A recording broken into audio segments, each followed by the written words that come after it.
অন্তর্বর্তীকালীন সরকারের প্রধান উপদেষ্টা ডক্টর মোহাম্মদ ইউনূস ও মার্কিন প্রেসিডেন্ট জো বাইডেনের মধ্যে আজ দ্বিপাক্ষীয় বৈঠক হতে যাচ্ছে। বাংলাদেশ সময় রাত 9:30 এবং নিউ ইয়র্কের স্থানীয় সময় মঙ্গলবার বেলা 11:30টায় জাতিসংঘ সদর দপ্তরে এই বৈঠক অনুষ্ঠিত হবে।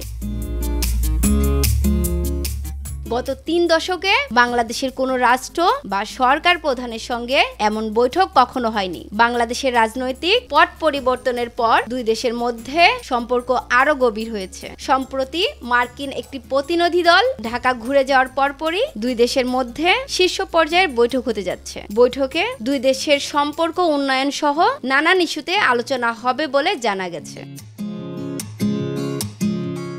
পররাষ্ট্র উপদেষ্টা তৌহিদ হাসান জানিয়েছেন, জাতিসংঘের সাধারণ অধিবেশনে প্রধান উপদেষ্টার সঙ্গে নেদারল্যান্ডের প্রধানমন্ত্রী, পাকিস্তানের প্রধানমন্ত্রী, নেপালের প্রধানমন্ত্রী, ইউরোপীয় কমিশনের প্রেসিডেন্ট, যুক্তরাষ্ট্রের পররাষ্ট্রমন্ত্রী, জাতিসংঘ মহাসচিব, জাতিসংঘের মানবাধিকার সম্পর্কিত হাই কমিশনার, বিশ্ব ব্যাংক গ্রুপের প্রেসিডেন্টের সাথে দেখা হওয়াটা কনফার্ম হয়েছে। আর কিছু পাইপলাইনে আছে, সেগুলো শেষ মুহূর্তে জানাতে পারবো বলে আশা করছি।